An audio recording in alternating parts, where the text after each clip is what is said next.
Dice la palabra: venid a mí los que están cargados y cansados, y yo los haré descansar. Si tú estás así y llevas tiempo, yo te pregunto, ¿qué estás tratando de hacer llevando las cargas que solo Cristo puede llevar?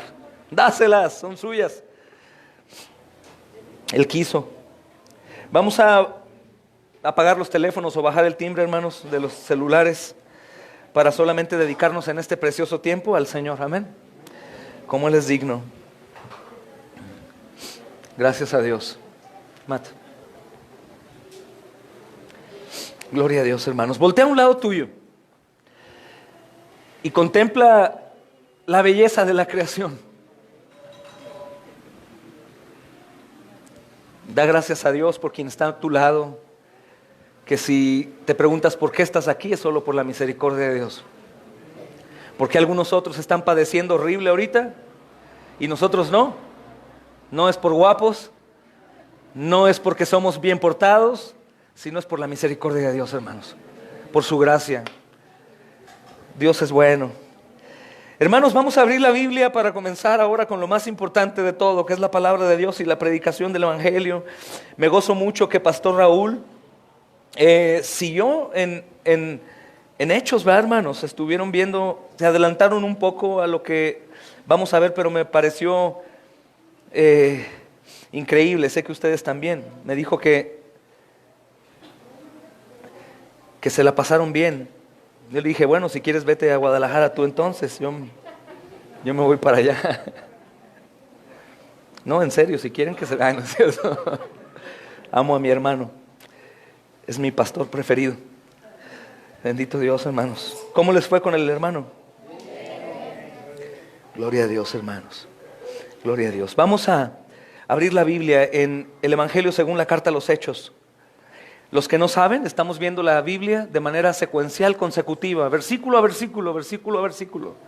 Y estamos en el libro de Hechos, hermanos. Y así continuaremos con el favor de Dios, estudiando toda la Biblia verso a verso. Así hemos ido desde hace 6 años, estudiando Romanos, después Marcos y ahora Hechos. Probablemente nos falta otro año más para terminar Hechos. ¿Ya se aburrieron, hermanos? Honestamente, ¿quién está esperando la continuación del mensaje? Honestamente dije, yo. Gloria a Dios. Yo la estoy esperando, hermanos, sí. Y así vamos a ir estudiando la Biblia hasta hoy. Los que no están acostumbrados a este tipo de predicación, dispongan hoy su corazón y su mente a recibir de la palabra. El Señor nos hable a todos en el nombre de Jesús. El tema de este sermón, hermanos, es frutos de gracia.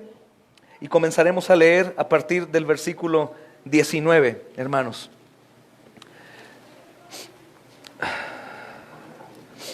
Del capítulo 11 de Hechos. Perdón por no decirles antes. Dice, hermanos, ahora bien, los que habían sido esparcidos a causa de la persecución, que hubo con motivo de Esteban, pasaron hasta Fenicia, Chipre y Antioquía, no hablando a nadie la palabra, sino solo a los judíos. Pero había entre ellos unos varones de Chipre y de Cirene, los cuales cuando entraron en Antioquía hablaron también a los griegos, anunciando el evangelio del Señor Jesús. Y la mano del Señor estaba con ellos, y gran número creyó y se convirtió al Señor. Llegó la noticia de estas cosas a oídos de la iglesia que estaba en Jerusalén, y enviaron a Bernabé que fuese hasta Antioquía. Cuando llegó y vio la gracia de Dios, se regocijó y exhortó a todos a que con propósito de corazón permaneciesen fieles al Señor, porque era varón bueno y lleno del Espíritu Santo y de fe, y una gran multitud fue agregada al Señor. Después fue Bernabé a Tarso para buscar a Saulo, y hallándole, le trajo a Antioquía. Y se congregaron allí todo un año con la iglesia y enseñaron a mucha gente, y a los discípulos se les llamó cristianos por primera vez en Antioquía. Amén. Es la porción que hoy vamos a comprender, si el Señor me permite. Y si no tienen mucha prisa, hermanos, estudiemos por un tiempo estos pasajes con precisión, hermanos. En el nombre de Jesús. Hermanos, es muy interesante que de pronto hay un cambio radical. Dice el versículo 17, si Dios pues les concedió también el mismo don a nosotros que hemos creído en el Señor Jesucristo, ¿quién era yo que pudiese estorbar a Dios? Dice Pedro, hablándole a la iglesia, el por qué le ha predicado a gentiles el evangelio.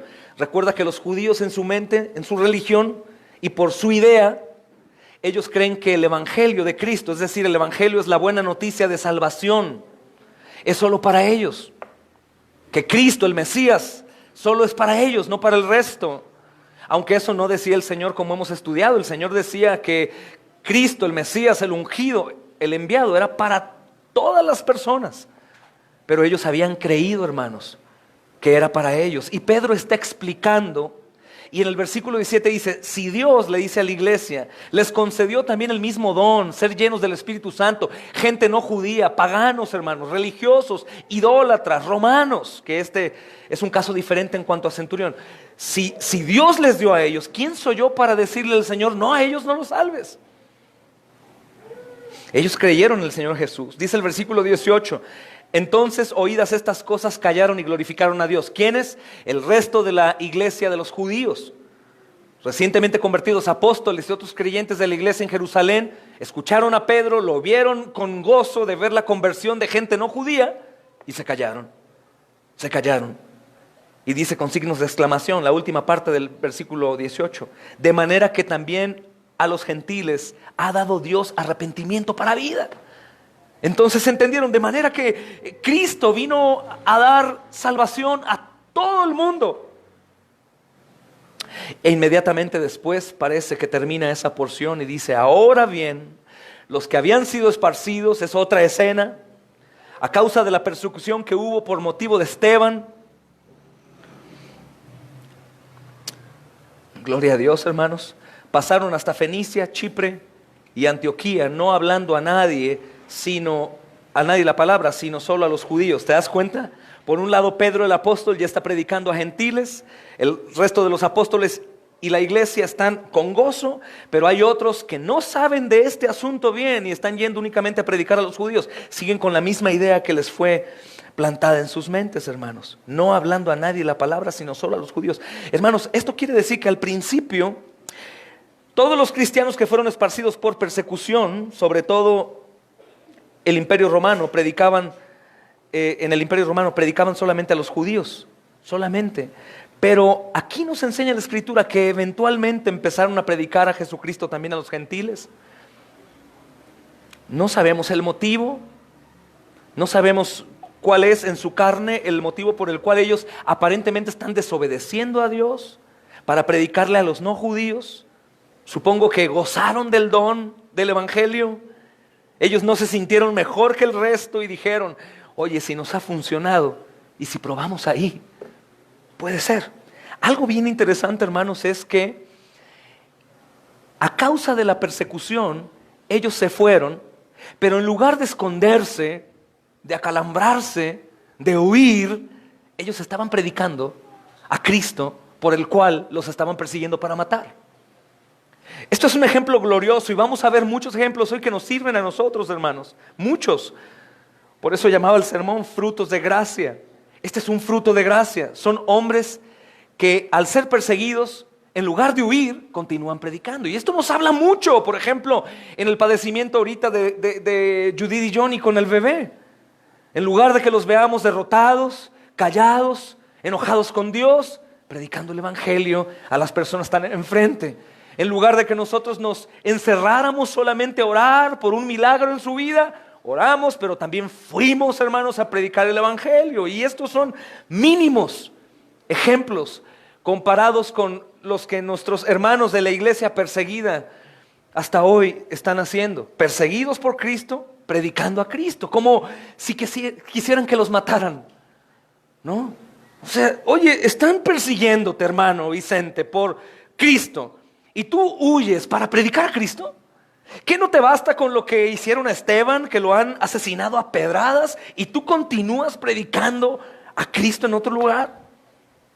No tiene sentido, ¿verdad, hermanos? Normalmente si alguien nos apedrea, lo que nosotros hacemos es escondernos y no salir hasta que la turba se calme.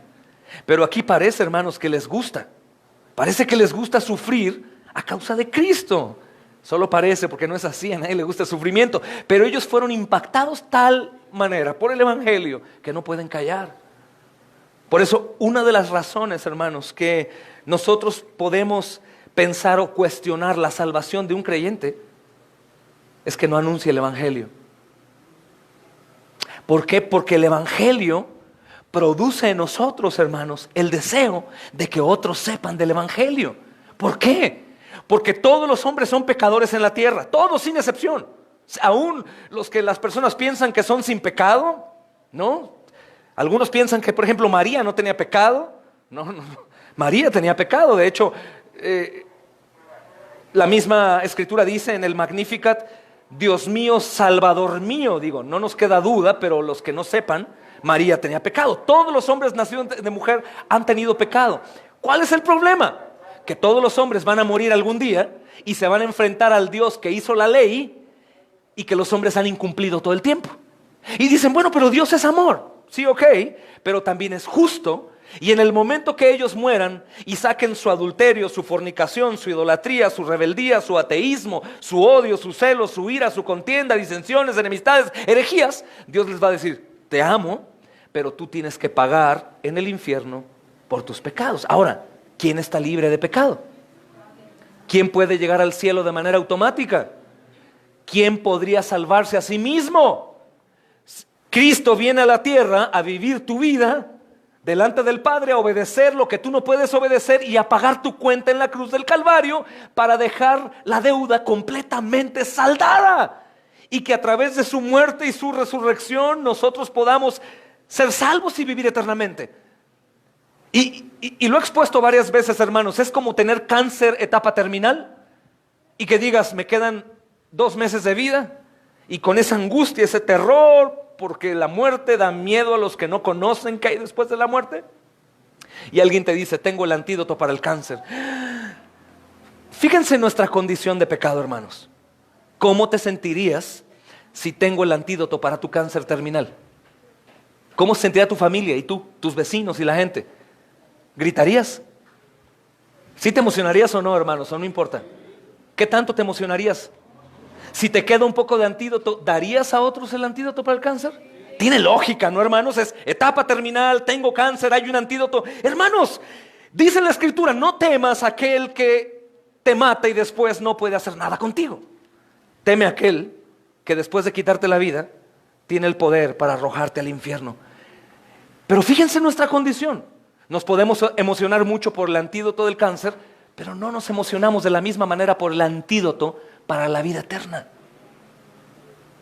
Y tenemos que contemplar que fuera de Cristo no hay salvación, ningún ritual, ningún otro nombre, ningún intercesor. Hermanos, ni aunque todos nos uniéramos a hacer buenas obras a lo largo de nuestra vida eterna, podríamos llegar a desaparecer el pecado en nosotros. Por eso es un gran mensaje, y creo que por eso estos hombres que verdaderamente fueron convertidos, ellos iban anunciando a todos el Evangelio, aún a los que ellos creyeron que no se les debía de predicar, que son los gentiles. El que no sepa, gentiles son los no judíos. Tú y yo gentiles, somos gentiles, no judíos.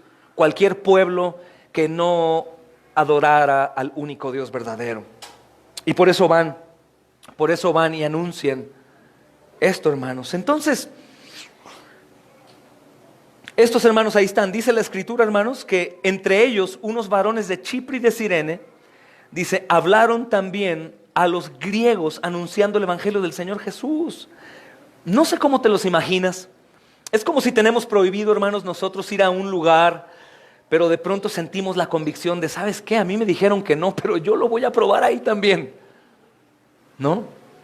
Ir a compartir, no sé, si ves un grupo de testigos de Jehová, probablemente dices, no, ellos no creen en el Espíritu Santo, ellos no creen en Jesús como Dios, yo no les voy a predicar. Pero algún valiente que diga, no, estoy preparado, conozco, voy a ir a predicarles del Evangelio del Señor, y pararte con esa bolita de los hombres con corbata y su gorrito y sus portafolios y su carrito con los atalayas y empezarles a hablar de Cristo.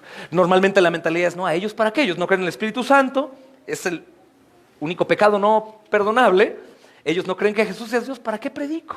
Probablemente estos hombres decían lo mismo. ¿Para qué le predico a gentiles? Ellos adoran dioses de yeso, piedras, maderas. Tienen un Dios para cada cosa. Yo creo que ellos no. Pero creo que estos hombres sentían tanto el poder del evangelio en sus propias vidas. Ellos veían su pasado, veían su presente y decían: si a mí me cambió, ¿a quién no puede cambiar?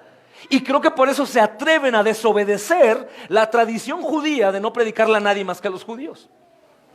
Y dicen: oye Manolo, creo que si a ti te cambió, a ellos los puede cambiar. No, Jorge, creo que si a ti te cambió, a ellos los puede cambiar. Y por eso fueron y anunciaron el evangelio, hermanos. Estos discípulos no son nombrados por sus nombres, hermanos. Solamente sabemos que son de Chipre y Cirene. Pero ¿sabes qué? Son verdaderos héroes. Aquí entra el primer fruto. Parece que no importa el nombre. Lo que importa es la obra de quién está haciendo las cosas. Probablemente diríamos: oye, ¿y estos hombres no quisieran que sus nombres estén aquí? Ellos tienen un lugar muy privilegiado en el reino de los cielos, aunque tú y yo no conozcamos el nombre, hermanos. Esto también me dice que no había vanidad en ellos, ni vanagloria. Ellos simplemente querían engrandecer el nombre del Señor a través del evangelio. Estos son los frutos que vamos a ver en varias ocasiones. Lo que produce, hermanos, que el Espíritu Santo trabaje en los creyentes, y el tipo de frutos que provoca.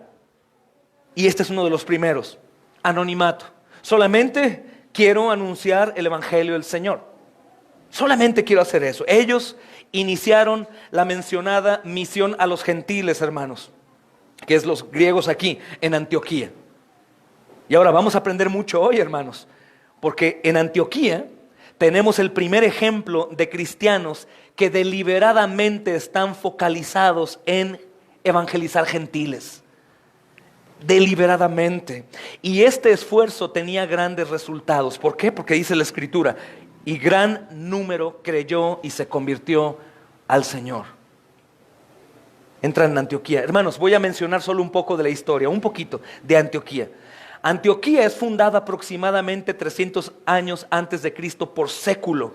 Y Século es uno de los herederos del imperio de Alejandro Magno, y a él le gustaba mencionar las ciudades que construía con el nombre de su padre Antíoco. No fue la única Antioquía. Hizo esto como 15 veces, hermanos. Esta es la Antioquía de Siria, o Antioquía en el Orontes. Y en el primer siglo era una ciudad de más de 500,000 de habitantes. Hoy en día ese lugar tiene solamente 3,500 personas aproximadamente, pero había muchísima gente, hermanos. Estaba lejos de Jerusalén, como a 480 kilómetros. Estaba como a unos 32 kilómetros del mar Mediterráneo. Es decir, el viaje de Jerusalén ahí era largo, hermanos. Y sabes de qué manera viajaban. Es otro fruto también de Bernabé, que veremos a continuación. Un viaje no cómodo, solo para ir a ver lo que está ocurriendo en tal lugar con gran gozo, hermanos. Y la reputación de esta ciudad era conocida por ser perezosos moralmente, que va más allá. Ellos rendían culto a Artemisa y Apolo de Dafne. ¿Y sabes qué tipo de culto hacían? Era hacer prostitución al momento de presentar sus ofrendas a sus dioses. Prácticamente había orgías y habían pura inmoralidad. De hecho, hermanos, un emperador romano llegó a decir: la decadencia de Roma se debe a la adoración de dioses paganos y al libertinaje y depravación de Antioquía. De Antioquía. Entonces, en contexto, uno podría decir que Jerusalén trataba de religión, Roma trataba de poder, Alejandría se trataba de intelecto, Atenas se trataba de filosofía, pero Antioquía se trataba de inmoralidad. Entonces, de los lugares que hasta hoy se ha predicado el evangelio, este en realidad es una zona de guerra. Es una zona de guerra. Otros lugares tenían otras características, pero tú sabes que junto con la inmoralidad de las drogas, el alcohol y una vida de libertinaje y depravación, ¿qué es lo que te imaginas? Un ambiente hostil, ¿no? Cuando hablamos de algún lugar en donde podríamos ir a predicar, pero hay drogas, alcohol, robos y libertinaje y vida pagana, obviamente te la piensas más que ir a cualquier otro lugar en donde no nada de eso hay, porque hay violencia. Una persona que tiene este tipo de vida es una persona que mata fácilmente. Entonces la misión que estos hermanos están haciendo, que aún sus nombres no aparecen, es una misión increíble, hermanos. Están llegando a uno de los lugares más depravados que hay del Imperio Romano, hermanos. Por ejemplo, cuando el Evangelio va a Cornelio y él se convierte en seguidor de Jesús, recuerda que el Evangelio llegó a Cornelio porque ya era un hombre que había sido tocado por Dios antes de ser salvo, hermanos, y era temeroso de Dios. Era un hombre, ¿se acuerdan? Piadoso. ¿Ok? No era salvo, necesitaba el Evangelio, necesitaba creer en la vida, la muerte, la resurrección, pero ya había sido tocado. Él era un hombre que tenía respeto por Dios, era un hombre que tenía respeto por la religión y que tenía una vida moral buena. Pero cuando el Evangelio viene a Antioquía, hermanos, no viene a ese tipo de gentil como Cornelio, sino viene a un lugar completamente pagano. Completamente pagano. Y hay una cosa muy importante aquí, hermanos, para todos los que servimos al Señor. Dice el texto: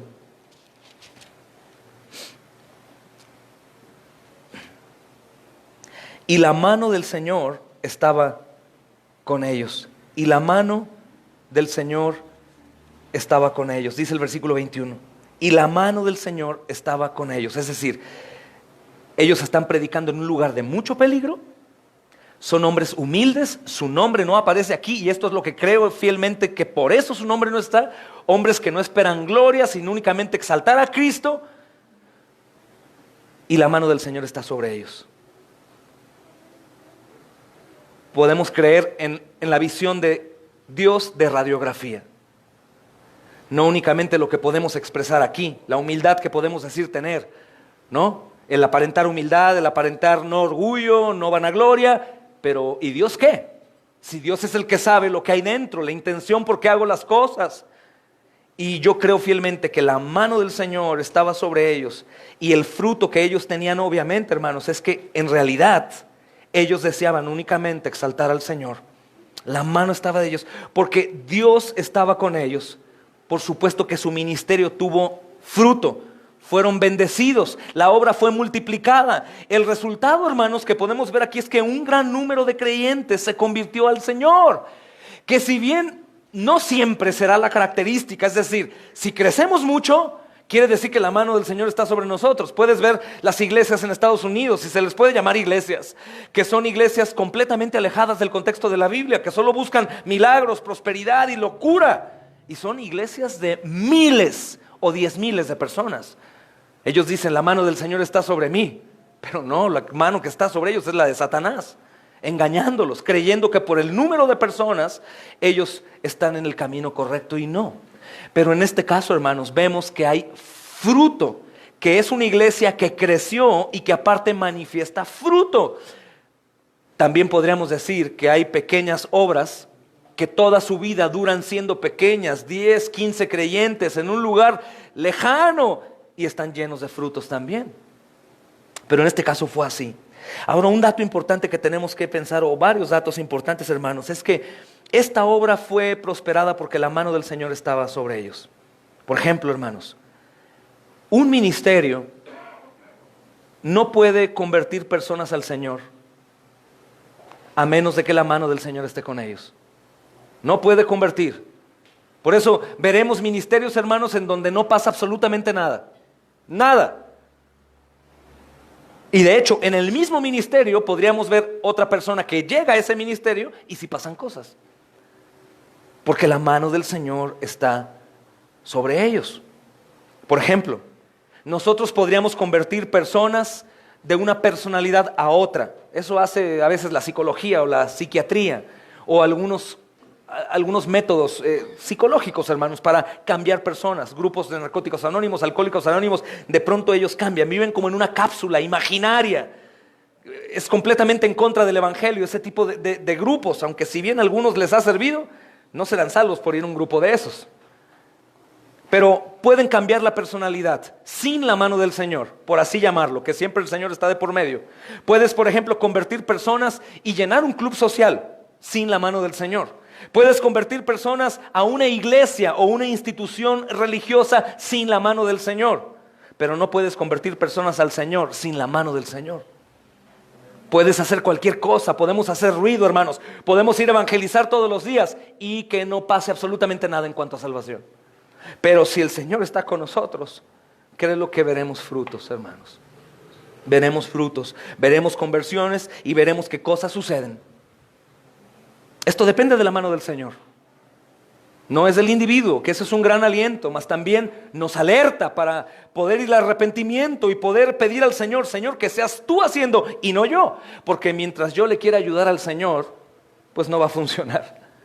Tenemos que menguar. Tenemos que menguar para que Dios haga la obra, hermanos.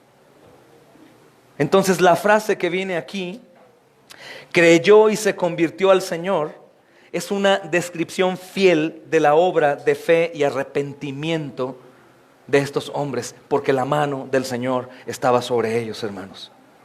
Porque la mano del Señor estaba sobre ellos. Gloria al Rey. Del versículo 22 al 24. Dice, hermanos, llegó la noticia de estas cosas a oídos de la iglesia. ¿Cuáles cosas? La conversión de gentiles por voz o por obra de dos desconocidos. Algunos teólogos dicen que son dos jóvenes muy atrevidos, hermanos. Y llega a oídos de la iglesia que estaba en Jerusalén, 480 kilómetros lejos de ahí. Y envían a Bernabé 480 kilómetros. ¿Para qué? Para ver hasta Antioquía, un lugar pagano, una obra por un rumor que se está haciendo que es una obra grande. Bernabé podría ser como algunos de nosotros. Ay, hermano, ¿para qué? Si ya sé que está obrando allí el Señor, pero oye, tan lejos, y luego cruzar desierto, y luego la persecución que traemos. Ay, hermano. O llegamos con la esposa. Ay, mi amor, ¿cómo ves los pastores? No, como ellos no van a pagar ni nada, ¿no? No, hombre, no, pero bueno, pues vamos a ver qué. Esa es la actitud. Por eso recordemos frutos de gracia. El fruto de gracia en Bernabé, hermanos, que sabemos que es un corazón noble, que más adelante lo confirma otra vez el Señor, es un hombre que dice, presente, ¿yo voy a dónde? A Antioquía, y en lugar de decir, Antioquía, dicen, amén. ¿Qué está pasando? Hay una obra increíble. Dos jóvenes desconocidos están siendo usados por Dios y la tierra está temblando porque hay un montón de convertidos. Están creyendo, gentiles. ¿Qué? Como con Pedro, sí. ¡Gloria a Dios! Voy. Y Bernabé va. Recuerda, hay persecución. 480 kilómetros. No hay cochecito, avioncito y esas cosas. El transporte es distinto, hermanos. Pensemos en lo que produce los frutos de Cristo en nosotros. Hay producción, hermanos, y se nota en la obra. Dice, cuando llegó, que es muy cortante el testimonio de Lucas, cuando llegó y vio la gracia de Dios, se regocijó y exhortó a todos a que con propósito de corazón permaneciesen fieles al Señor. Hermanos, ¿sabes profundizando qué veía aquí? Primero veo dos hombres jóvenes no mencionados. Y después veo un viaje largo de un hombre que tiene autoridad, es Bernabé, hermanos, el que convence a los apóstoles de que acepten a Pablo. ¿Se acuerdan que estudiamos? Y de pronto vemos a Bernabé que no dice la porción, hermanos, pero ¿cómo me voy a ir? ¿Qué hago? ¿Y qué voy a dejar? Y luego mi casa, ¿quién la cuida? ¿Y cómo voy a viajar tan lejos? Hay persecución. Se enmudece, la escritura no toca esa parte, es una parte muda, porque creo que el Señor ha inspirado en Lucas para decirnos nuevamente, fruto en Bernabé. No le importa la distancia, no le importan las condiciones, simplemente quiere ir. Por eso no vemos nada aquí, porque es un hombre que... Amén. Hermanos, me acaban de ofrecer ir a trabajar en una misión en la sierra de Michoacán, en donde está un cártel muy agresivo, pero hay una pequeña capilla en paja y hay ya como unos 15 convertidos de ahí de Michoacán. Saben que no tenemos dinero, hermanos, para proveer una beca. ¿Quién va? Se aceptan niños y esposa, no hay problema. ¿Quién va? Bernabé fue, hermanos. Enviaron a Bernabé. Ahora otra palabra importante de sujeción, de fruto de gracia. Enviaron. A lo mejor dices, ¿y eso qué? Enviaron. Oye, pero debería de ir él. ¿Por qué me envían a mí? Ahora, ¿quién es para enviarme? ¿Qué no nuestra cabeza es Jesús? Yo no escuché la voz de Jesús que fuera. Me están diciendo otros hombres. ¿Por qué voy a ir? ¿Por qué voy a hacer caso? Hermanos, es sorprendente los frutos en misioneros que conozco, aunque no tienen una doctrina sana en totalidad. ¿Sabes cuál es el llamado a un misionero, hermano? Fíjate, la sujeción, fruto de la gracia. Familia, estuvimos orando y determinamos que tú, tu esposa y tus hijos son la mejor opción en Cristo Jesús para ir a atender una misión en las favelas en Brasil. Hay un apoyo mensual muy corto. El lugar de reunión está destruido y la gente está rebelde y mal. De hecho, no te van a dar bienvenida. Vas a llegar a luchar. ¿Y qué haya cambio? No, hermano, no hay nada. Solamente un apoyo. Y otra, te enviamos y no queremos que regreses hasta dentro de 8 años. ¿Cuál es la actitud normalmente de faltos de fruto de gracia? No, ¿por qué? O alguna esposa puede ser de ayuda. Bueno, más bien de lo contrario, pero puede decir, no, ¿y por qué? ¿Y cuánto nos ofrecen? ¿Y por qué? ¿Por qué voy a ir? ¿Y para qué? ¿Y los niños qué? ¿Y la escuela qué? ¿Y la casa qué? ¿Y las cosas que queríamos hacer qué? Por eso son frutos que nosotros tenemos que explorar dentro de nosotros mismos y darnos cuenta qué tan capaces somos de servir al Señor sin condiciones y de sujetarnos a las autoridades que el Señor ha puesto, servidores, para poder guiar la obra, hermanos. Bernabé ahí está. La iglesia de Jerusalén lo envía. ¿Saben que es un hombre capaz por la gracia de Dios, hermanos? Es un hombre capaz porque sus frutos lo han demostrado. Hermanos, en ocasiones tendremos que ver, lo anuncio públicamente para que toda la iglesia lo sepa, ver a alguien que sirve y después ya no sirve. Y algunos se acercan y preguntan, oye, pero ¿por qué antes servía y ahora ya no sirve? Es que sus frutos manifestaron que no era apto para servir. De hecho, Tito dice que probemos primero a los servidores para ver si son aptos para servir. Porque precisamente, mis hermanos, en el servicio, en la brecha que hay entre el no servir y servir, no pasa nada, todo en orden. Pero cuando entras a servir, ¿qué crees? Es cuando la prueba comienza a intensificarse. Y es ahí en donde vamos a saber si estás hecho en Cristo o aún no. ¿Por qué digo hecho en Cristo? Porque cualquier obra que persevere o haga ruido no es por el hombre, no es que el hermano predica bien tremendo, pues por eso la gente se acerca, la gente cae. No, es porque el hermano habla muy bien y sabe mucho, estudia mucho. No es el hermano de nada, hermanos, es Cristo mismo el que hace la obra. Y eso es excelente porque aún a un burro lo hace hablar, porque aún de piedras levanta hijos a Abraham. Porque cuando nosotros ponemos los ojos, no es que el pastor fulano, el pastor sultano, hermanos, se me está haciendo algo bien tremendo, que aún los que predican la sana doctrina son celebridades y se les da la gloria a ellos ya. Wow, pastor fulano, no hombre, pastor sultano, no, pastor sultano. Perdón, ¿y Cristo? Y el asunto aquí es Cristo. Si usa, hermanos, hombres que tenían una vida de completa impiedad, ateos, los convierte, los transforma y son hombres que son capaces de entregar su vida. Por ende, tenemos que saber que no es obra de hombres, es que la mano del Señor está sobre ellos. ¿Te gustaría saber si la mano del Señor está sobre ti? Frutos. ¿Qué tan capaz serías o somos tienes que ser enviado tú? ¿Qué te detendría? ¿Qué ídolos tendrías que detenerte a romper? A romper. Este es un ídolo que me detiene, este es otro que me detiene. Este es mi problema. Tengo miedo a perder, tengo miedo a esto. Bueno, ¿no será que en realidad no estás gozando y contemplando que solo Cristo es suficiente para nuestra vida? Por eso es asombroso esta porción, hermanos. Es asombrosa porque nos hace examinarnos.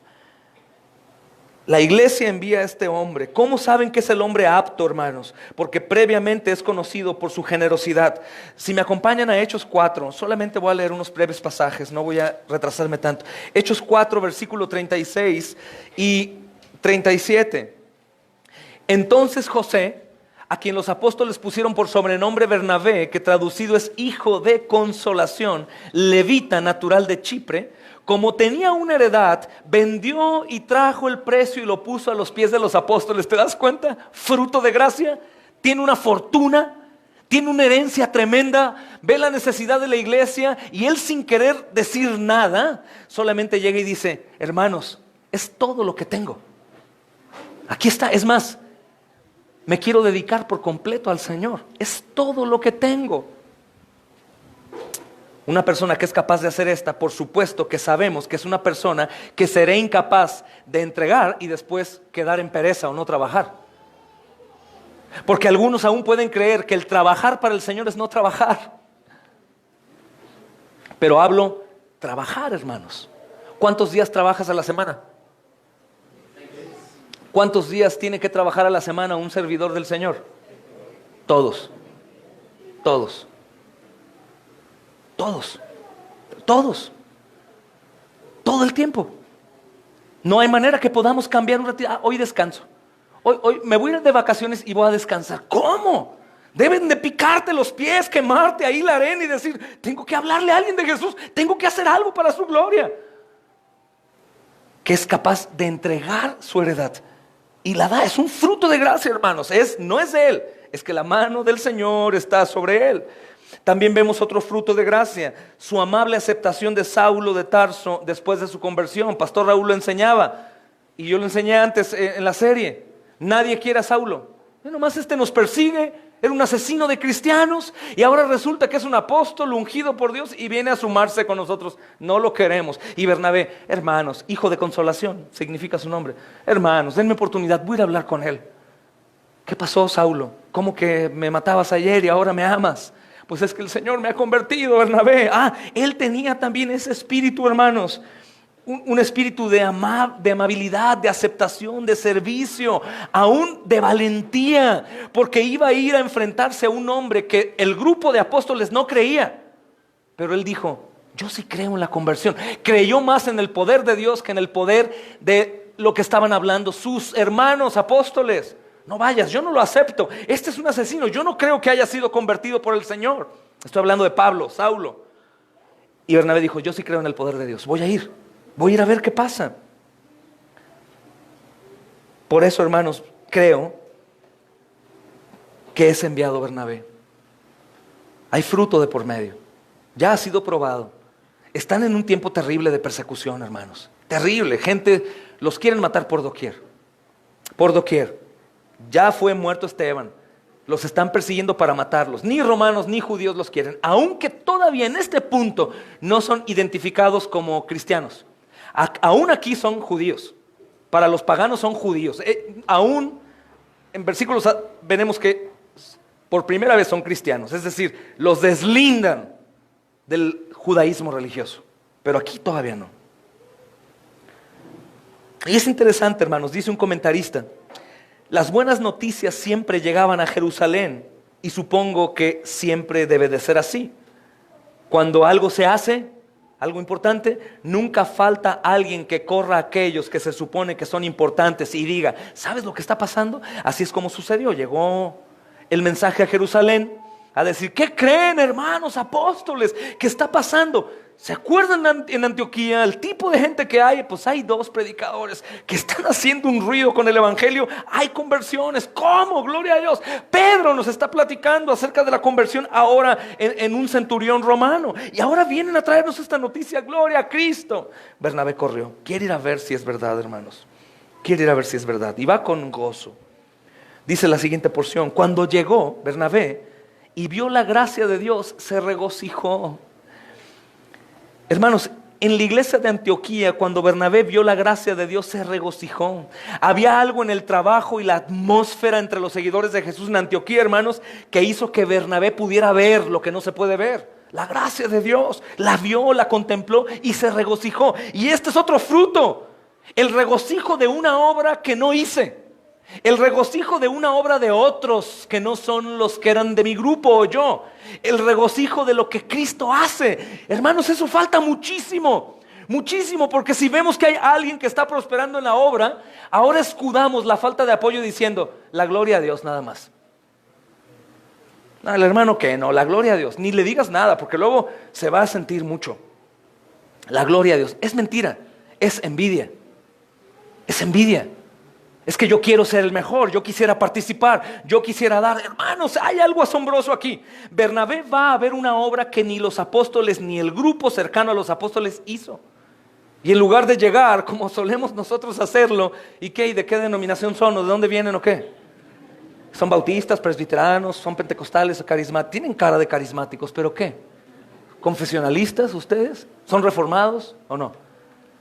Él se regocijó porque vio, no preguntó ni qué, ni por qué, ni cuándo, ni a qué hora, solamente vio que había habido gracia en ellos y se gozó. No estoy hablando del ecumenismo religioso, ni el ecumenismo dentro del cristianismo. Por supuesto que no vamos a tolerar los abusos de los cobros de diezmos, hermanos, de las mentiras, de los falsos milagros, del escándalo en lo que supuestamente es la iglesia que tiemblan y se caen. No lo apoyamos. Eso no es de Cristo.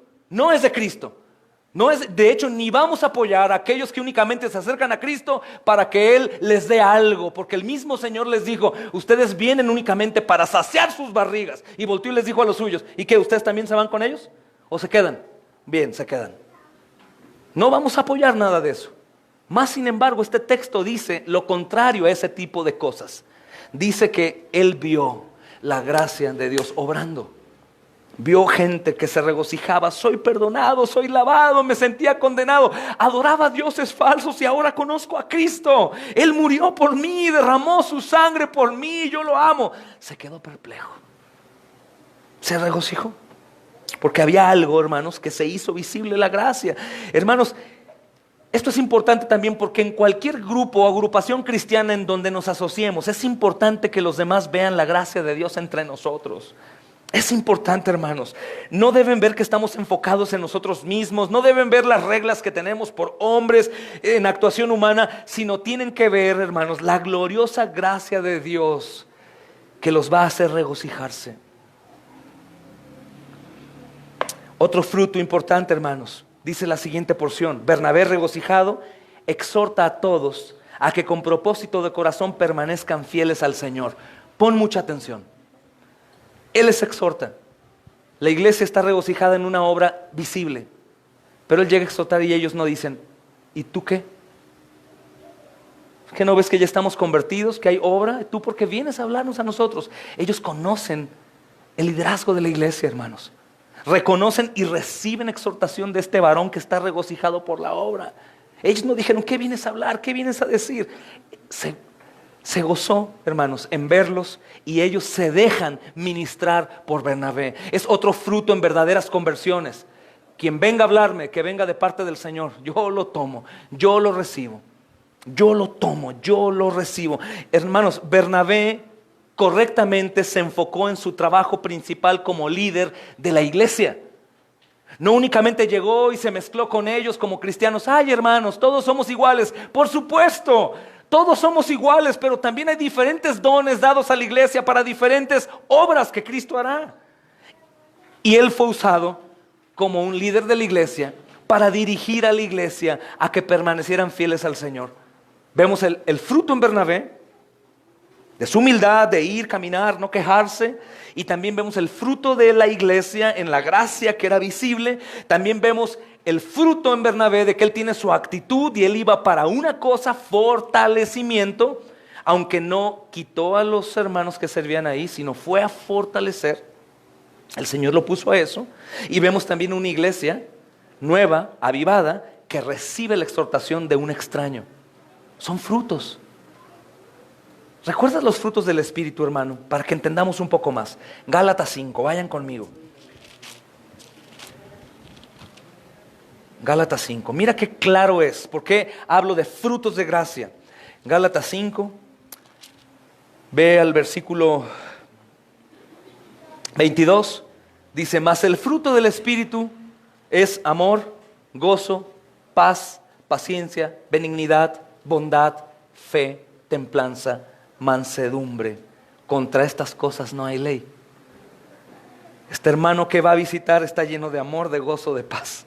de mansedumbre, de templanza, de deseo de servir, de fe. Y los hermanos que reciben también. En ellos no hay ideas, ay, qué raro que vino y viste, me tiró la indirecta cuando predicó y de seguro que no cree.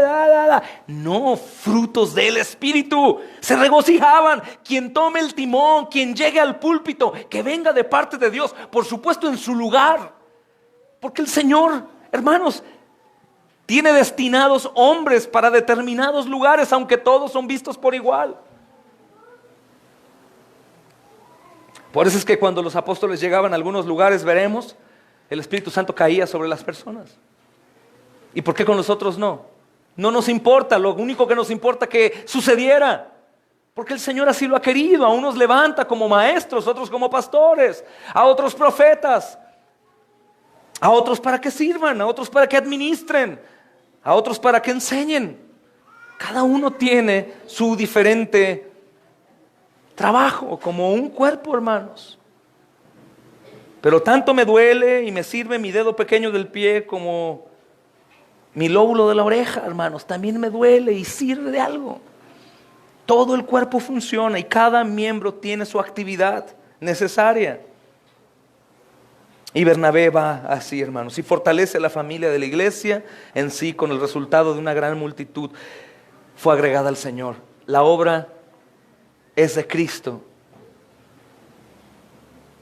Imaginen, volviendo al tema de los misioneros, hermanos que sirven a Dios sin sueldos, sin vacaciones, sin absoluto. Hermanos, para que unos hermanos misioneros vengan a visitar su tierra, tienen que pasar como 5 años para que les den permiso de volver a ver a su familia. Y sí les dan permiso. ¿Sabes qué nos ha tocado ver a mi esposa y a mí? Que misioneros nos han dicho, no vamos a ir, no nos dieron permiso. ¿Qué diría nuestra carne? ¿Cómo que no? Oye, hermano, todavía que estás sirviendo por ellos, ellos no van, tú fuiste y has ahí perdido tus cosas y todavía te dicen que no. No, ni que fueran tus jefes. No. Hermanos, es así, por eso es necesario buscar los frutos de gracia. Imagínate que sumado a esto, sirven en un lugar y cuando todo sale bien, hay gente, un lugar de reunión bonito, les empieza a ir bien, hablan el idioma, ya se acostumbraron, empiezan a hacer planes. Oye, pues a lo mejor nos quedamos aquí, esto se puso bien. Timbre el teléfono, hermanos, les hablamos aquí, los pastores de la iglesia, es tiempo de regresarse. ¿Qué? ¿A dónde? Pues a empezar de nuevo. Vamos. Frutos de gracia. ¿O quién diría? Sí, que ya terminamos, mi amor, vámonos. Deshaz todo el closet, túmbalo, vámonos. Despídete de la gente que con lágrimas sembraste el trabajo y ahora te vas. ¿Por qué? Siervos inútiles somos que no hacemos más lo que el Señor nos ordena. Y es su obra. Y no me importa cuando yo ya morí antes de ir a servir. Me importa cuando sigo vivo, cuando me envían a servir. Porque todavía mi carne está demandando, oye, no, ya no me gusta, ya no puedo, ya no quiero, yo no voy. Hermanos, hay que morir para vivir, decía un canto católico, ¿verdad, hermanos? Hay que morir para vivir. Y es verdad. Es verdad. Es importante, hermanos. Y este es el plan para el crecimiento de la iglesia, que honestamente y para la gloria de Dios, me gozo mucho en el tiempo que está viviendo nuestra iglesia, hermanos. Me gozo mucho por ver el crecimiento, lo que Dios está haciendo, pero es algo que tiene que perseverar. Tiene que haber humildad, tiene que haber frutos, porque llegará un momento en donde algunos que servimos un poco más demandaremos por ende un nivel o una postura. Y eso sucede, ¿no? No vemos mucho a muchos hermanos barriendo y quitando chicles del piso y lavando un baño en algunos ministerios, pero quiero decirles que al menos en nuestra congregación, bíblicamente por consejo, el que quiera ser el más grande tiene que ser el más pequeño. Porque en realidad, hermanos, a los que enseñan y quieren enseñar, no necesitamos maestros, necesitamos servidores. Necesitamos servidores, porque para maestros tenemos al Señor. Necesitamos gente que sirva, no maestros. No hace falta. El asunto de esto es el plan de crecimiento. Mira, Efesios capítulo 4, versículo 11 al 16. 4. Voy a leer del 11 al 16, dice, y él mismo constituyó a unos apóstoles, a otros profetas, a otros evangelistas, a otros pastores y maestros, a fin de perfeccionar a los santos. ¿Cuál es el fin? Perfeccionar a los santos para la obra del ministerio, para la edificación del cuerpo de Cristo. Y aquí no se vale, ay Señor, ¿Y por qué a mí me diste de evangelista si yo quería ser pastor? ¿O para qué a mí me pones de maestro? A mí ni me gusta eso, Señor. Yo quería ser profeta. No, no, hermanos, es lo que Dios quiso, el soberano. Y nos pone como a Él le place y nadie puede decirle, ¿qué haces? ¿Qué haces? Con el fin de perfeccionar a los santos para la obra del ministerio, para la edificación. Y escucha, versículo 13, hasta que todos lleguemos a la unidad de la fe y del conocimiento del Hijo de Dios, a un varón perfecto a la medida de la estatura de la plenitud de Cristo, para que ya no seamos como niños fluctuantes, llevados por donde quiera, por todo viento de doctrina, por estratagema de hombres que para engañar emplean con astucia artimañas del error, sino que siguiendo la verdad. ¿Quién es la verdad, hermanos? En amor crezcamos. No podemos estancarnos, tenemos que crecer los que estamos en Cristo, hermanos. Que nuestro crecimiento es muy distinto. Creo que nuestro crecimiento es hacia la humillación en todo aquel que es la cabeza, esto es Cristo, de quien todo el cuerpo, bien concertado y unido entre sí en Cristo, si por todas las coyunturas que se ayudan mutuamente según la actividad propia de cada miembro, recibe su crecimiento para ir edificándose en amor. Si se preguntan, ¿cuál es la mente de Cristo en la obra que está haciendo, hermanos, por gracia, en levantar tantos predicadores? En realidad, fielmente creo que no es para que todos nos quedemos enseñando en este púlpito, hermanos, incluido yo. Creo que el propósito, que es para la edificación de la iglesia, es la extensión del reino.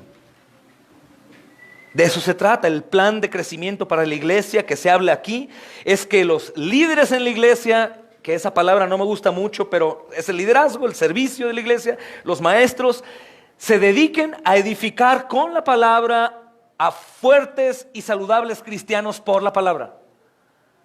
Enseñar Cristo, atributos de Dios, Cristo, el Evangelio, Cristo, hasta que comience a dar fruto. Y mientras los santos, mientras la iglesia, que no son santos por buenos, sino por apartados, son equipados para la obra del servicio, del ministerio, crezcan en madurez y hagan su ministerio y causen crecimiento. Ese es el propósito. No es que nos llenemos porque nos hace falta quien enseñe entre semana. Lo que nos hace falta es servir a Cristo extendiendo el reino. Pero si te das cuenta qué increíble es, dice, versículo 13 de Efesios 4, hasta que todos lleguemos a la unidad de la fe y del conocimiento del Hijo de Dios, a un varón perfecto, a la medida de la estatura y la plenitud de Cristo, para que ya no seamos niños. Hermano Alex, hay una obra, tienes que irte, hermano. Ay, hermano, pero no, pues es que mis niños, mi coche, mi de esto. El Señor te habla. Amén, hermanos. Amén. ¡Wow! Señor nos va capacitando, nos va edificando para que cada uno de nosotros pueda ser otro líder que prepare a otros hombres y que el reino se extienda y que Cristo venga lo más pronto posible, aunque Él tiene su día. No se trata solamente de crecer y ya nos quedamos aquí engordados espiritualmente. Y ahora, hermano, ¿qué más? No, pues a seguir estudiando aquí a gusto. Todos bien. No, hermanos. Yo estoy seguro que cuando Cristo llega a morar en nosotros, nos golpea hacia el lugar que Él ha preparado de antemano para que andemos en Él. Y habrá resistencia, por supuesto, pero los que son de Cristo dirán, amén, yo voy. Esa es la obra, repito, que los pastores de la iglesia nos dediquemos a edificar fuertes y saludables cristianos, como diría un hermano, a prueba de todo. Que me golpearon, que me escupieron, que me siguieron, que me rayaron, que nadie fue, que están aquí, que está muy lejos, que el calor, que el frío, que la mosca, que el mosco, que la culebra, que lo que sea, hermanos. Ir. Porque dice el Señor, toda potestad me ha sido dada en el cielo y en la tierra. Por tanto, como yo estoy en ustedes y tengo todo el poder, id, vayan.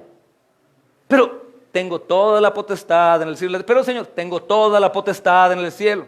Vayan. Y no necesariamente pensemos en África, hermanos. Primero pensemos aquí en el cerro de aquí a un lado y después ya vayamos a algo lejos. Pero hagamos sin esperar nada, hermanos. Dice el versículo 25 y 26 de Hechos, hermanos, 11. ¿Hasta ahí vamos bien, amén? ¿Hay duda? No.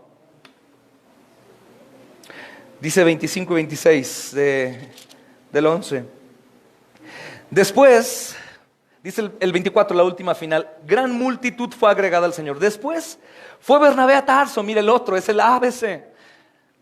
Ahora va a una autoridad, hermanos, que es necesaria estar en esa obra. Esto es increíble por lo que sucede cuando va, porque recuerda que aquí está desaparecido desde hace años. Saulo, es la primera aparición de Saulo de nuevo, hermanos, desde que se fue a Tarso. Una década mínimo ha pasado, hermanos.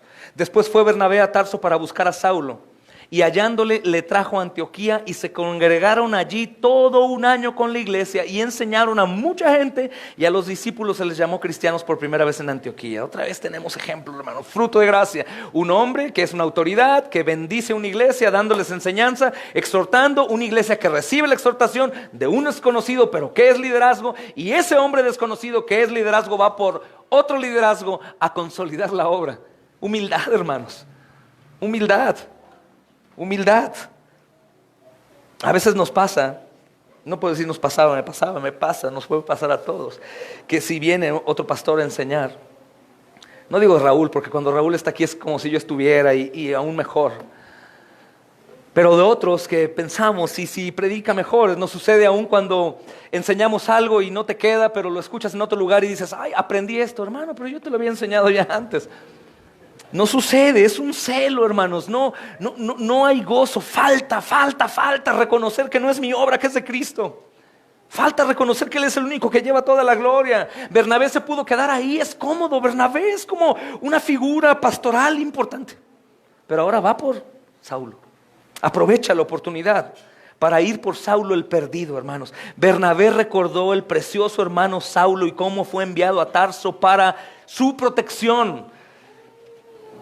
Ahora Bernabé va y lo encuentra, hermanos. Es increíble, esta palabra, buscar, viene de un contexto de la palabra original que es buscar desesperadamente. Porque no saben dónde está.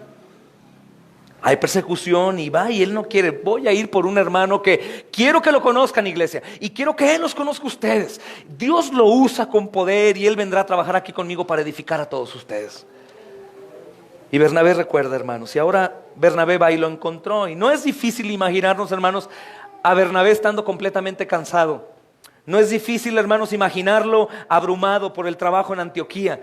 No es difícil, es verdad, hermano. Cuando sirves al Señor, estás cansado. Los horarios del Señor son muy diferentes a los horarios de un ejecutivo. En ocasiones no dormimos, hermanos, o dormimos una hora, o estamos pensando, aún te tengo que despertar, enviarte un devocional que el Señor me dio en la madrugada, perdón. Quítale tu timbre al celular, porque ya sabes que yo te lo voy a enviar de madrugada. ¿Le ha llegado a alguien un devocional a las 4 de la mañana de parte de Pastor Charlie? Apaguen su timbre, hermanos. Porque es otra cosa, es otro horario, no hay nada y se cansa el servidor. Claro que no nos comparamos con estos siervos, nada hemos hecho. Pero es cansado y él está cansado y aún piensa en seguir dando la gloria. Sabe que hay un poder de Cristo en Saulo para que aún sea la obra más grande, hermanos. Y recuerda a Saulo y va a buscarlo. La palabra también en el hebreo buscar más bien quiere decir cazarlo. Fue a cazarlo. Bernabé tenía que buscar, hermanos. El pastor MacArthur dice que la palabra original sugiere una búsqueda laboriosa por parte de Bernabé. Un Bernabé cansado de trabajar en Antioquía. Hermanos, aunque ya había iglesia, lo que le rodeaba de 500,000 de personas era gente mala, gente que los veía con odio, y más adelante vamos a ver por qué te puedo asegurar que los veía mal. Pero Bernabé ahí estaba. A Bernabé le valió la pena dejar un poco la obra de Antioquía para buscar y encontrarlo. Y lo encontró. Dice el siguiente versículo, hermanos, y se congregaron allí todo un año. Se congregaron ahí todo un año.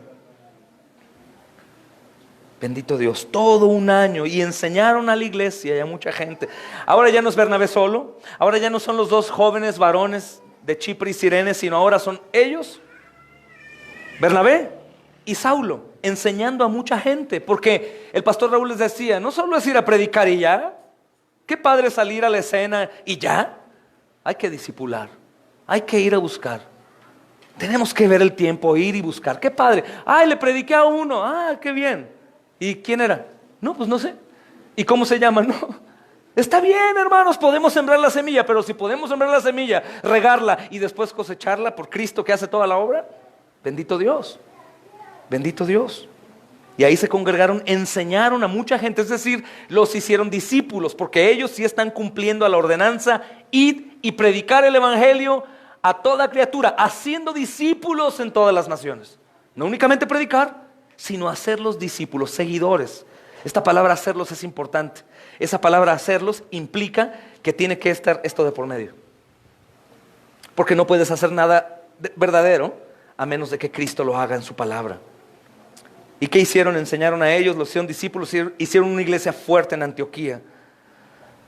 Hermanos, Saulo pasó unos 12 años en Tarso, desde la última vez que lo vimos. No sabemos qué hizo.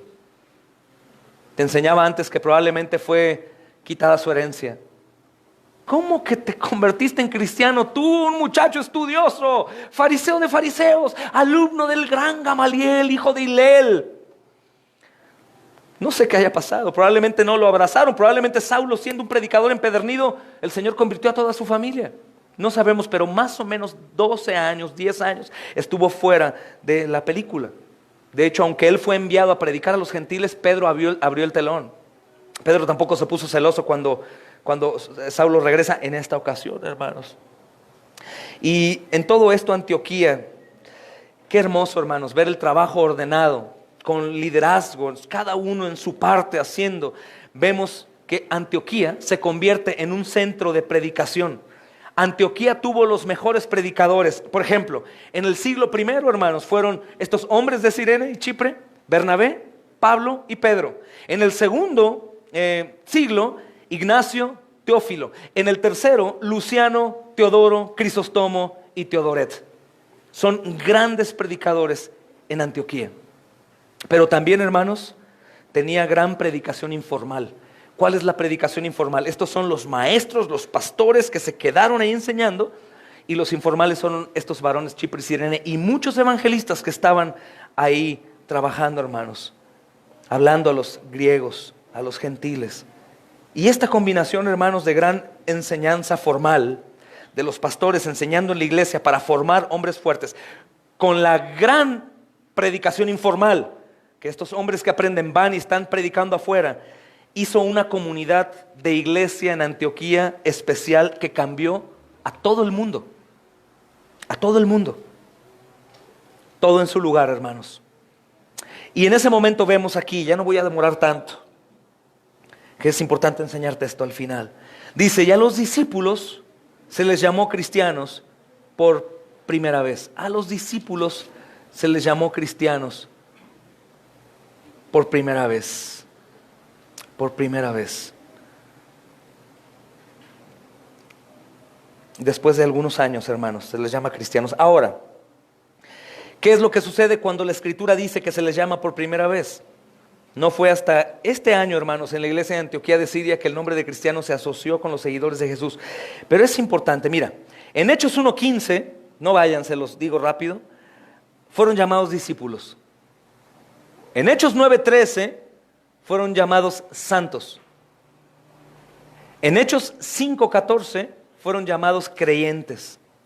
En Hechos 6:3 fueron llamados hermanos.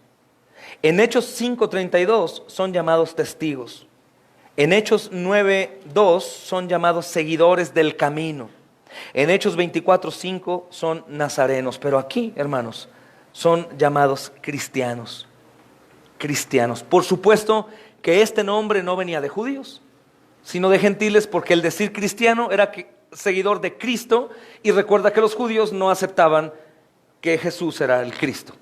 Venía de gentiles, cristiano. Y el término latín cristiano significaba que era de un partido, era Cris, Ian, o era del partido de Jesús, era lo mismo. Pero, aunque muchos teólogos defienden que fue únicamente por son de burla, es decir, los paganos dijeron, vamos a decirles a estos cristianos de manera negativa, su Jesús, su Cristo muerto ahí, estos son gente como hoy en día, sabes que en Pakistán se les dice shura, perros a los cristianos, en Sudán se les dice puercos a los cristianos, aquí nos dicen mejor aleluyos y yo digo amén, pero hay nombres despectivos y este no era la excepción. Era un nombre despectivo, no era un nombre, ay, los cristianos, abran, pongan alfombra. No, hermanos. No. Hoy en día nos pasa, por ejemplo, a los pastores. Yo llego a un hospital y me peino como cura católico romano y me confunden con cura. Pero cuando les digo que no soy cura, sino soy pastor. Pero si les digo que soy un cura católico romano, me piden hasta besarme la mano. Y me ponen hasta una alfombra y, ay, pásele, ay, viene el padrecito. Lo confieso, me he quedado callado cuando me dicen padre, porque soy padre, tengo hijos. Y me quedo callado para aprovechar. Y confieso también que he usado cuello clerical para poder infiltrarme a lugares que como pastor no me van a dejar infiltrarme de la misma manera. Porque somos perseguidos simplemente por ser cristianos. Mas sin embargo hay otro significado mucho más precioso, hermanos. No era solo por la burla como estos hombres quieren. Recuerda que el hombre y los demonios pensaron que vencieron a Cristo cuando murió, ¿sí o no? Vieron, lo vencimos, mira, está muerto. ¡Ah, resucita! ¿Que no eres el Hijo de Dios? A ver, baja de ahí, antes de morir le gritaban. El mundo y los demonios pensaban eso. Pero tú sabes que había un plan más grande. De la misma manera, Antioquía, gente pagana, libertina, hermanos, pensaban que se estaban burlando. Pero el término cristiano viene del griego latinizado Kigri-isti anos. Y esto tan solo aparece 3 veces en las escrituras griegas cristianas.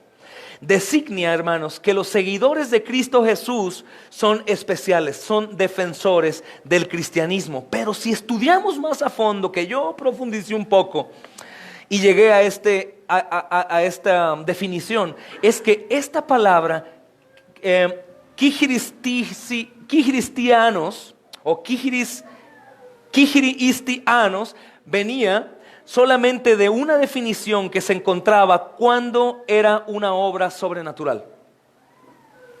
Es decir, por providencia divina. Cuando esta palabra apareció nuevamente, hermanos, en otras 2 ocasiones en el griego, en la traducción griega de las escrituras, aparecía que era el nombre que se le daba por providencia divina. Es decir, por ejemplo, esta palabra también es jerematizó. Y esta palabra que tiene que ver con la mención que se hace a los cristianos se traduce simplemente como un llamado, pero de parte de Dios. No tiene que ver con alguien les llama, alguien aquí nos llama, cristianos, no. Este llamado que se hizo por primera vez con la palabra original que se usa es que Dios los llamó cristianos, que es de algo sobrenatural. Cuando los discípulos les llama de Antioquía, el hombre pensó que era una burla, pero no, hermanos. Esta palabra griega jarematizó en las escrituras griegas cristianas siempre se asocia con algo sobrenatural. Por ejemplo, se asocia con un oráculo o algo divino. Hay una concordancia Strong que la mayoría conocen y lo define en su diccionario griego como proferir un oráculo. Es jarematizó, indica dirección divina. La obra de Greek and English Lexicon, que es una obra muy vieja de 1885, da este significado refiriéndose únicamente a una respuesta de un oráculo o declaración divina. Da respuesta, hablar como un oráculo, amonestar de parte de Dios. Entonces, lo que ellos creían que era un nombre de burla, como lo habíamos dicho, no sabían que era el nombre que el Dios mismo les estaba dando a sus hijos. Él mismo los llamó así. Dios permite que se burlen de nosotros, hermanos, por ser cristianos. Y el nombre cristiano que aquí aparece, y con esto terminaré prontito, hermanos, tiene demasiado significado para los verdaderos cristianos que se gozan en decir, soy cristiano. Hay una historia, hermanos, de los mártires de Lyon, que les ruego que busquen ahí. Y habla de muchos hombres, pero en particular, hermanos, empieza a intensificarse esta historia terrible de los romanos en sus olimpiadas asesinando cristianos, con 3 personas que aparecen en la historia, hermanos. Son 3 mártires. son 3 mártires. Y uno de ellos, del que te quiero hablar, es Sanctus. Él se llamaba Sanctus. Sanctus es sacado con un compañero suyo. Habían martirizado a un pastor anciano de 90 años que los romanos estaban esperando hacerlo temblar, pero él solamente oraba e intercedía mientras los leones lo devoraban. Un ancianito de 90 años sostenido por la gracia del Señor. Cuando sacan a Sanctus con Blandina y otro hombre, a la mujer la atan a una estaca para que los animales la devoren, porque los romanos hacían Juegos Olímpicos con cristianos. Y Sanctus y el otro hermano estaban ahí esperando el martirio. Obviamente lo que querían hacer los romanos era que ellos pues se vendieran. El otro mártir era Maturo. Entonces cuando Sanctus va a ser devorado por las bestias, hermanos, lo prepararon primero. ¿Sabes cómo? Lo sentaron en una silla de hierro con brasas abajo. Lo sentaron ahí y para quemarlos, hermanos, de la parte en donde se sentaban. Y los romanos lo que querían era que renunciara a su fe. Y le decían, ¿cómo te llamas? Y Sanctus decía, cristiano. ¿Cómo te llamas? Cristiano. ¿Cómo te llamas? Cristiano. Unos historiadores dicen que así murió diciendo que era cristiano. Otros dicen que no lo pudieron hacer renunciar y lo llevaron a la celda para después sacarlo y al final aniquilarlos, degollándolos. Pero dice la historia que por su proclamación de cristiano, los que habían apostatado la fe por el terror de morir por bestias y por jabalís y por toros y con espada y con gladiadores, ellos dijeron, yo no soy cristiano, fueron a la celda. Pero cuando Sanctus gritaba, soy cristiano, los que habían apostatado empezaron a golpear las rejas diciendo, sáquenos, nos arrepentimos de haber negado a Cristo. Porque veían y entendían cómo un hombre martirizado se atrevía a decir soy cristiano, cuando era la pronunciación que lo estaba condenando. Si él hubiera dicho no soy cristiano, me llamo Sanctus y renuncio, no hubiera muerto. Pero él se gozaba del nombre, porque no es un nombre que los hombres nos dieron, sino es un nombre que el Padre nos dio para identificarnos con su Hijo, hermanos. Representantes de Cristo en la tierra, un pueblo diferente, hermanos. Redimidos por gracia, luz y sal del mundo, cientos de religiones, miles de sectas, millones de engañados, un solo pueblo, una sola fe, un bautismo, un Señor y Dios, solamente. Y es un hombre, hermanos, que aún el mismo cristianismo pisa, o algunos que les da vergüenza. ¿Y tú qué eres? O algunos niños, ¿y qué religión eres? No, pues no le digas nada para que no te vayan a correr de la escuela. O nos da temor dar testimonio, hermanos, de Cristo, cuando hay hombres que han muerto por decir, soy cristiano, soy cristiano. Y este nombre se quedó ahí para siempre, hermanos, para siempre. Y así se quedará y será hasta la muerte. Y de hecho quiero informarte algo, nos queda muy poco tiempo para seguir viviendo en libertad bajo el nombre de cristianos. Acuérdate de mí. Nos queda muy poco tiempo. Entre más evangelicemos, entre más sirvamos afuera, entre más ruido la iglesia esté haciendo, más persecución va a haber. Y yo te pregunto, ¿estás listo para la persecución? ¿O vas a negar que eres cristiano?